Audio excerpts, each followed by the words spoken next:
Hey, Forge fans, welcome to the Three Keys to the Match presented by Volkswagen. Forge FC and Valour going head-to-head again this week. Back in Winnipeg, Valour taking the first matchup, 1-0, and making the overall CPL table very interesting. Here's how it looks. Atletico Ottawa, top spot, 39 points after 22 matches. Cavalry has 37 after 22. Forge, 36, so they're 3 points at a top spot, and they've played one less match than both Ottawa and Cavalry. Pacific, a point back of Forge with 35 points. Valour, though, that's the team right now who is on an absolute tear. The most in-form club in the Canadian Premier League right now, and they're only 2 points out of the top four, which would put them in a playoff spot. And a win would likely do that for them. At the very least, it would put them in a tie with Forge in the top four. Valour, though, has played one more match than both Forge and Pacific, the clubs they are chasing. So you know what's at stake. Only 7 matches remaining for Forge FC. And what's nice about that last match, obviously not nice that Forge lost. There's a couple things. Moses Dyer, Valour's leading scorer, will not be in the lineup because he will be suspended after getting his second yellow card in that last match in stoppage time after that skirmish happened. 12 cards in total were handed out in that match. 7 of them went to Forge. Now, I checked with the league. At the time of this recording, Forge will not have any suspensions going into that match. Now, that I don't know if that could change or not, but I was told from someone from the league at the time of this recording that there will be no Forge suspensions. At least none have been handed down. Dyer was the only one facing a suspension after that match. So good news for Forge, as Valour is now without their top scorer. Now, if you want a more detailed breakdown specifically of Valour, you can get that in the match day preview. That is available now, however you get your Forge content.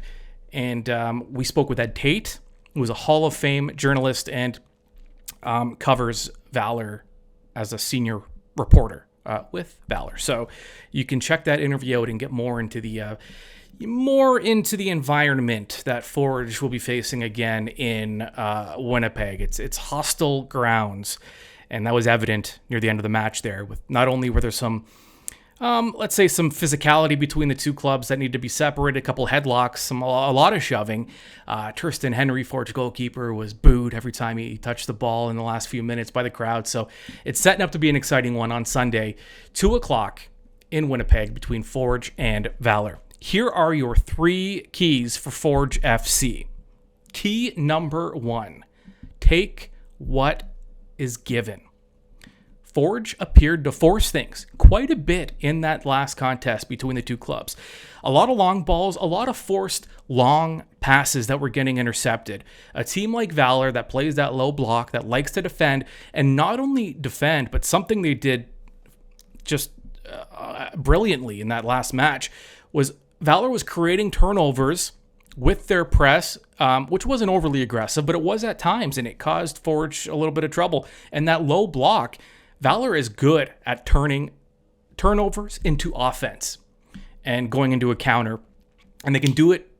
Now, it's going to be tougher without a guy like Dyer in their lineup, but there's still enough quality up and down that lineup to be able to hurt you on the counter. So the best way to avoid that is to not force anything. Take what's given. If there's a short pass available, take it. If there's a run, if there is a run in behind a defender, take it. Look, head up. Take what's given to you. Don't try to force anything, because that's exactly what Valour wants. Don't play Valour's game. I felt like Forge played Valour's game in that last match. For Forge to be able to dictate the tempo like they have, like they can, like they've proven time and time again, they do it playing their own style. Forget what the other team's doing. Play your game, and their game is speed, tempo, short passes, a lot of movement off the ball. Make the other team have to work to defend you. Make them go side to side. Switch the field when you can. Get Valour out of position and then take those pockets and those spots. Valour did a very good job at defending the wings and a lot of the overlaps with the fullbacks and the wingers. It left the middle of the field open. Becker had an opportunity in the middle of the field There were multiple instances where Forge just couldn't get, the delivery wasn't there, the final touch just wasn't there, but they weren't exploiting that area enough. The area just at the top of the box, there were gaps there. And we don't know what Forge's lineup is going to look like. They went with Jordan Hamilton up front with Borges, Chouanier. We won't know until about an hour until kickoff who's going to be out there. We won't even know what formation they're using yet. So until then, all we know is Forge needs to do more in that space in the box area and just outside the box in the middle of the field. Work that midfield. And there are opportunities to be had there. Take them. Take what's given. Key number 2 for Forge FC. Bring your hard hat. I don't know if they brought them from Hamilton or not, but go out and get some because we know what kind of match this is going to be. We saw it, right? 12 bookings, countless fouls, a lot of chippiness in between the play, behind the play. Now Dyer won't be in the lineup for Valour. He was a catalyst for a lot of that intensity. So who knows? Maybe it won't carry over as much. A lot of times when you get a physical kind of rough game and you're expecting, you just in your brain, you're like, well, the next one's going to be even more so because they're playing each other again. Sometimes it goes the other way. And that'll lead us into our third key, by the way. But before we get there, the hard hats, the middle of the field, there is prime real estate to be had, but you're going to have to work for it. You're going to have to win duels. You're going to have to win those 1v1s. Valour did a better job in those one-on-one situations and some of those duels and some ball battles. And Forge has to be better. I mean, we know how they can play. There's no excuse for not bringing your hard hat to this match in Winnipeg. Key number 3 for Forge FC. Discipline. There's a line. There's a way to play physical. There's a way to send a message. There's a way to play hard without crossing the line. Forge will have to be careful, especially after that last match. A lot of yellows accumulated.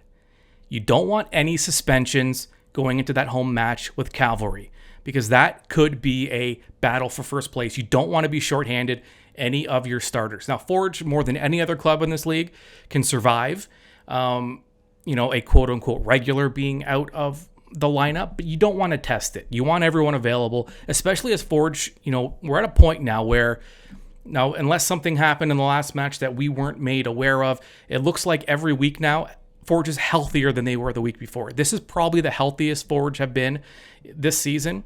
There are guys that are getting very close to returning. Chris Nanko, Daniel Crutzen, which would be a massive addition, not just in quality, but you feel like there'd be a morale boost to get a guy like Crutzen back, who's that unfortunate injury and hasn't played yet this season. So discipline is going to be the key. Make sure your guys are available next match.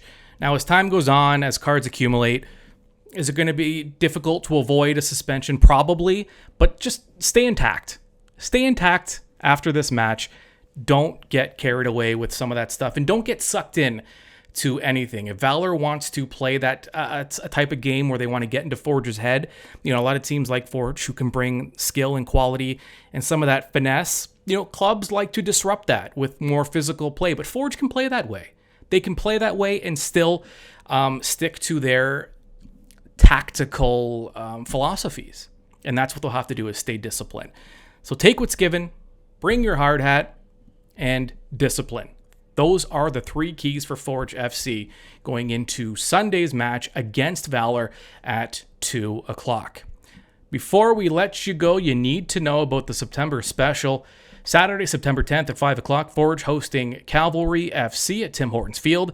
It is Forge FC plus Bench Brewing Company partnering up for a great promotion. $29.99 will get you a gold level ticket and a bench beer sampling. That's available now. Go to forgefc.ca for more information or to purchase your tickets. Okay, what a match we have in store here. Looking forward to it. Don't forget the match in review following Valour and Forge, which will be available wherever you get your Forge content. All right, we'll talk to you soon. We are the Forge, the mighty, mighty Forge. You just don't think you understand. Forge FC is ready, and now you are too. This has been 3 Keys to the Match on the Forge Audio Network. Keep up to date on your Forge FC by subscribing to the Forge Audio Network on Spotify or wherever you get your podcasts.